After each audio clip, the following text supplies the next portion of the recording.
واليوم الآخر ويأمرون بالمعروف وينهون عن المنكر ويسارعون في الخيرات وأولئك من الصالحين. صدق الله العظيم.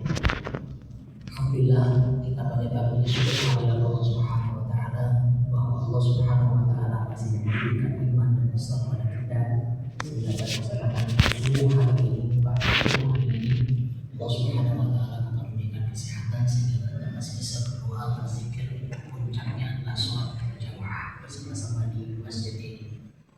Di hadapan saya, di tengah-tengah kita hadir para orang tua kita, para guru kita, kiai dan para ustaz yang mohon maaf sebesar-besarnya saya tidak bisa menyebutkan dan memanggil satu persatu tanpa mengurangi hormat dan takdim saya kepada semuanya. Masyaallah muslimin rahimahullah. Allah Subhanahu wa taala berfirman di dalam surah Al-Imran ayat ke-114 yang barusan saya bacakan di awal pembukaan. Di mana Allah Subhanahu wa taala berfirman, "Yu'minuna billahi wal yawmil akhir wa ya'muruna bil ma'ruf wa yanhauna 'anil munkar wa yusari'una fil khairat wa ulaika minas shalihin." Ada banyak definisi tentang orang-orang saleh. Al-Quran menunjukkannya dengan dimensi dan versi yang sangat beragam sekali. Salah satu di antaranya adalah definisi atau dimensi yang diberikan atau dipaparkan oleh Allah Subhanahu wa taala kalamullah untuk kita semuanya. Surah Al-Imran ayat 114. Surah ini langsung membuat atau meriset pemikiran kita, mindset kita tentang definisi orang-orang saleh. Kita perlu sedikit memperbaharui, menambahkan.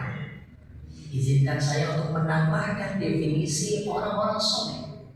Bahwa orang-orang saleh itu ternyata bukan orang-orang yang pasif, tetapi orang-orang yang aktif berdasarkan surah Al-Imran ayat 114 ini. Sehingga dari situ muncullah definisi bahwa ada kesolehan pribadi, ada kesolehan keluarga, ada kesolehan masyarakat, ada kesolehan bangsa.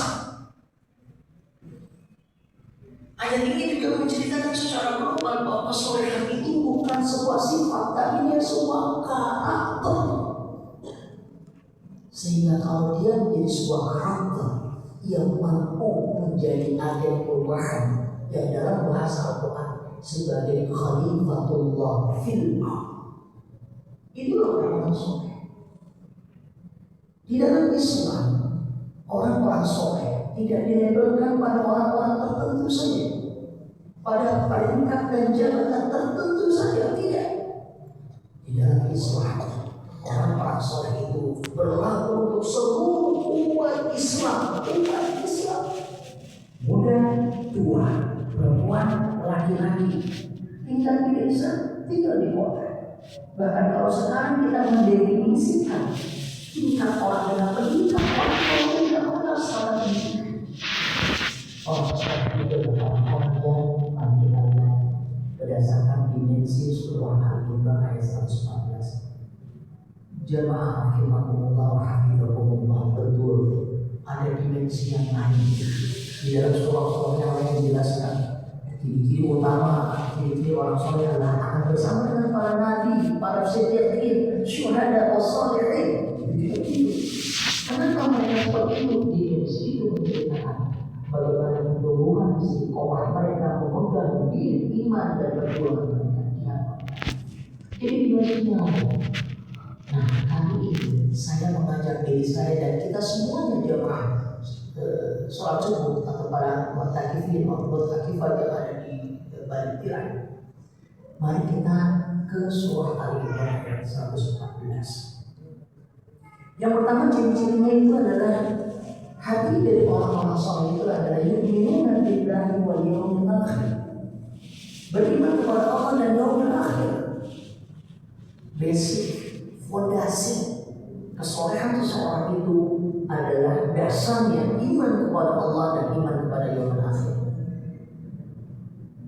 Saya pernah membacakan ayat ini di depan umum. Itu ada dua seperti habis selesai ini kemudian dia bertanya, kalau ini kalau orang soleh beberapa tokoh mereka yang belum orang soleh, saya mengatakan mohon maaf, cara pandang dimensi saya mengajak kepada sholat ini. Kalau sepakat dia, kalau tidak sepakat kita diskusi di tempat yang lain, pada modul yang lain, pada dimensi yang lain. Akhirnya dia benar memahami. Karena dasar dari kesolehan itu adalah yu'minuna billahi wal yawmil akhir. Dasar selesai. Itu fondasi yang membentuk orang soleh. Dari sinilah lahir kepribadian orang yang senang beribadah pada Allah Subhanahu wa taala. Arkanul Islam tuntas. Sholatnya, bayar syahadatnya, sholatnya, puasanya, zakatnya, hajinya. Khusus bab haji ini, masa niat di dalam hati aja tidak perlu gitu. Jangan dikaitkan dengan material lain.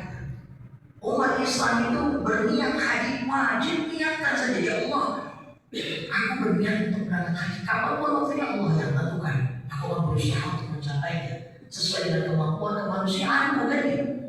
Di antara semua bentuk kemampuan yang paling basic, yang paling dasar itu adalah masa sih kita nggak bisa mampu untuk berniat haji. Ibadah yang lain, zikir, puasa, baca Quran, semua itu tergantung dari keimanan dia kepada Allah Subhanahu wa taala, keimanan kita kepada Allah Subhanahu wa taala dan yaumil akhir. Khusus iman kepada yaumil akhir ini membentuk sifat berusaha untuk berbuat ihsan, karena dia tahu sedikit apapun, sekecil apapun dia berbuat ihsan, Allah Subhanahu wa taala pasti akan memberikan imbalan keadilan di yaumil akhir. Keadilan dalam Islam konsepnya orang manusia bisa bersembunyi di dunia ini. Orang manusia bisa membuat tabir sehingga dia tidak bisa dicari, dibuka.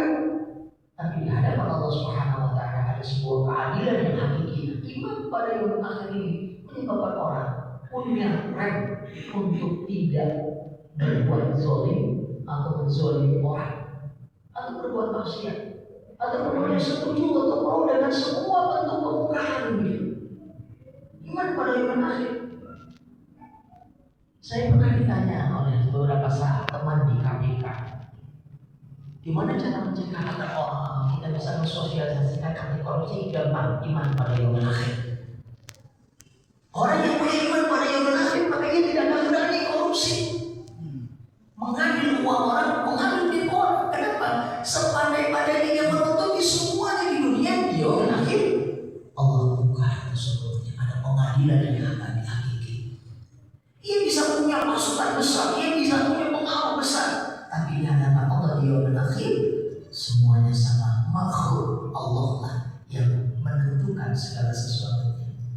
Jadi dari surah Al-Imran ini saja, fondasinya saja mengajarkan kepada kita itu fondasi dasar orang soleh. Yu'minuna billahi wal yawmil akhir. Yang kedua adalah ya'muruna bil ma'ruf wa yanhauna 'anil munkar. Ya'muruna bil ma'ruf, dari fondasi yang membentuk sifat-sifat orang soleh, ya'muruna bil ma'ruf, berangkat hatinya, fondasinya ya'muruna bil ma'ruf, mengajarkan kebaikan, memerintahkan kebaikan. Maka orang soleh itu bukan orang yang diam. Orang yang soleh itu adalah orang yang kemudian mengajak semua orang untuk berbuat baik. Seperti panggilan sholat, hayya 'alas sholat, panggil semuanya sholat. Begitu pula dengan kebaikan-kebaikan yang lainnya. Maka bapak-bapak, ibu-ibu, jemaah rahimakumullah, hafizakumullah, sesungguhnya orang soleh adalah orang yang senantiasa menjadi agen-agen kebaikan di atas muka bumi ini. Karena segala sesuatunya waktunya dihabiskan untuk mengajak orang yang ya'muruna bil ma'ruf, ayo kembali kepada kebaikan. Apa itu kebaikan? Kebaikan itu secara sederhananya adalah kebaikan ajak semuanya kepada Quran dan Sunnah bagi Rasulullah Sallallahu Alaihi Wasallam. Yang ketiga, karakter yang ketiga atau sifat yang ketiga itu adalah kalau ada yang ya'muruna bil ma'ruf maka ada wa yanhauna 'anil munkar. Karena yang ya'muruna bil ma'ruf wa yanhauna 'anil munkar seperti dua sisi dari kedua mata uang.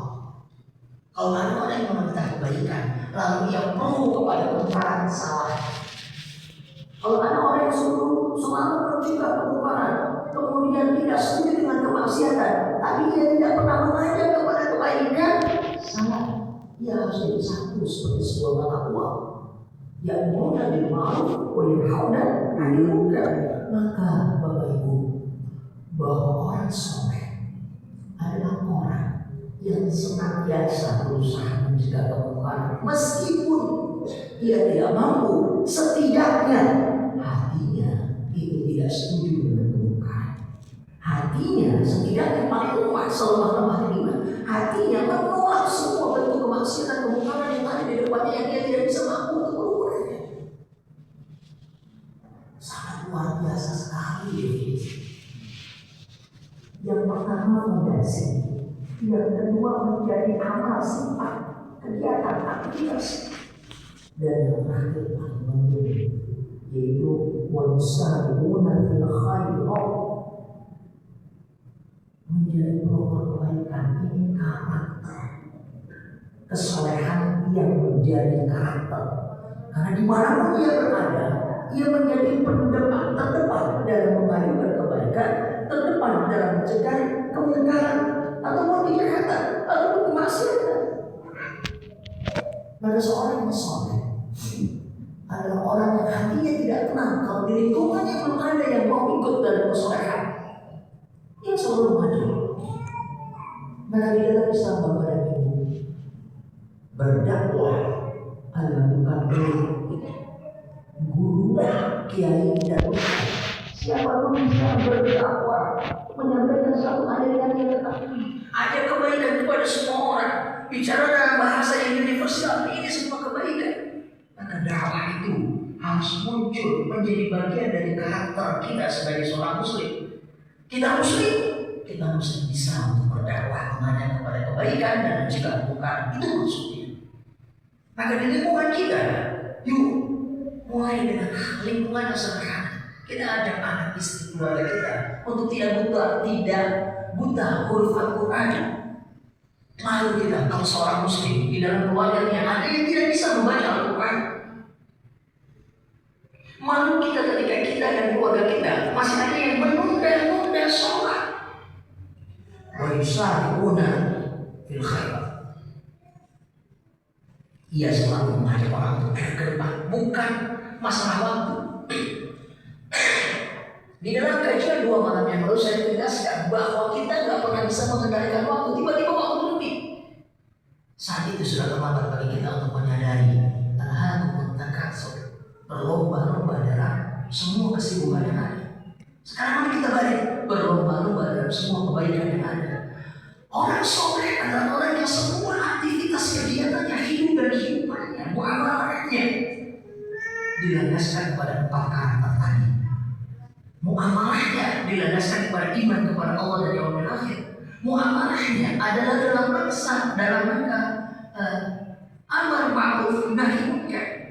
Muamalahnya adalah dalam rangka apa? Dalam rangka mengedepankan kebaikan. Itu orang soleh. Maka orang soleh jauh dari perbuatan sia-sia. Qad aflahal mu'minun walladzina hum fi salatihim khashi'un walladzina hum 'anil lagwi mu'ridun. Jauh dia dari perbuatan sia-sia. Bapak Ibu jemaah subuh rahimakumullah wa hafizakumullah. Yang sedikit dan sederhana ini mudah-mudahan bisa mengantarkan kita memiliki mindset baru tentang definisi orang soleh, dan pada akhirnya nanti mudah-mudahan kita bisa mempraktekkan menjadi orang soleh dengan karakter surat Al-Imran ayat yang ke-114 ini. Aku qouli hadza astaghfirullah li wa lakum. Assalamualaikum warahmatullahi wabarakatuh.